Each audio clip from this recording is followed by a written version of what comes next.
kawan, saya Miswati, kuliah di kampus Politeknik LP3I Makassar, jurusan Administrasi Keuangan, kelas AB23.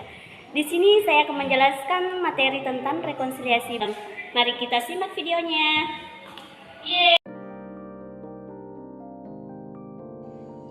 Pengertian rekonsiliasi bank.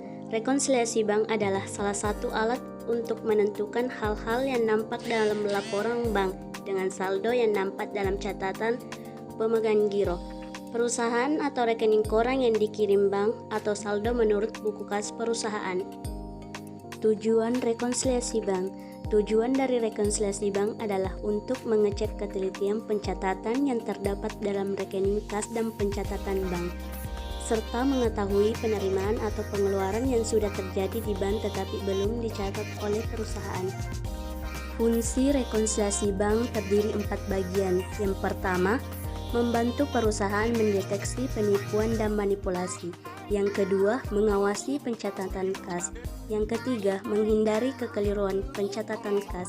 Yang terakhir, menghindari pengeluaran atau biaya tidak terduga.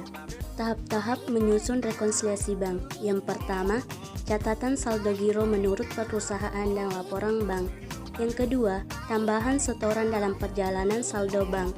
Yang ketiga, kurangan cek yang beredar dari saldo bank. Yang keempat, tambahkan pada saldo perusahaan seperti penerimaan kas langsung melalui bank dan pendapatan bunga. Yang kelima, kurangkan dari saldo perusahaan seperti biaya administrasi bank dan biaya cetak cek. Yang keenam, hitung saldo per bank dan saldo perusahaan. Komponen rekonsiliasi bank terdiri 3, yaitu yang pertama, deposit in transit. Komponen deposit in transit adalah uang tunai yang sudah diterima oleh perusahaan, namun informasi tersebut belum diterima oleh bank, sehingga belum tercatat dalam laporan bank. Yang kedua, outstanding check. Outstanding check adalah cek yang telah dicatat oleh perusahaan namun belum dicairkan. Jika belum diselesaikan, tidak akan muncul laporan bank.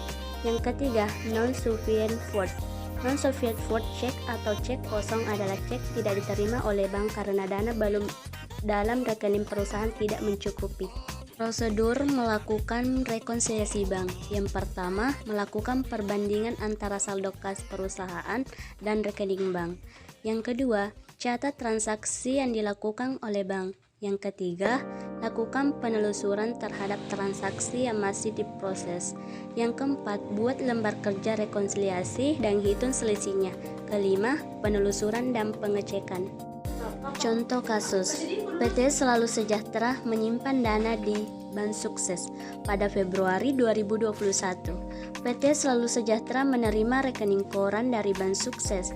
Ternyata ditemui perbedaan pencatatan karena saldo kas di bank pada Januari 2021 ialah sebesar 45.500.000, sedangkan menurut catatan rekening koran Bank Sukses, nilai saldo kas PT Selalu Sejahtera sebesar 54.400.000. Yang pertama, bank belum mencatat setoran kas sebesar 15.200.000 pada 31 Januari 2021.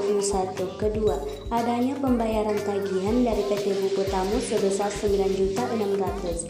Yang ketiga, pendapatan bunga sebesar 1.200.000 yang belum dicatat PT Selalu Sejahtera. Yang keempat, ada beban administrasi bank sebesar 300.000.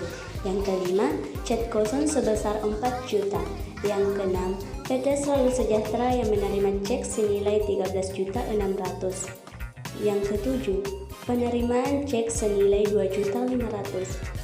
Yang kedelapan, adanya kesalahan pencatatan yang seharusnya PT Selalu Sejahtera membayar sebesar 3.500.000 kepada PT Air Minum, namun dicatat sebesar 2.500.000.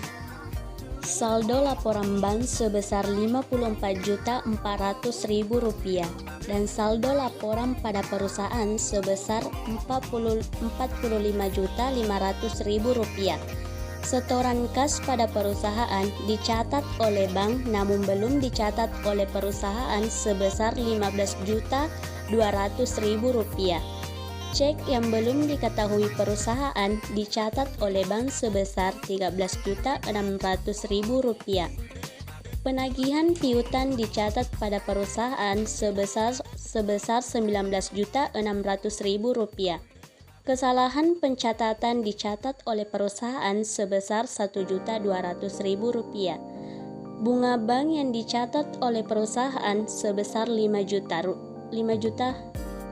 Beban administrasi dicatat oleh perusahaan namun belum dicatat oleh bank sebesar Rp300.000.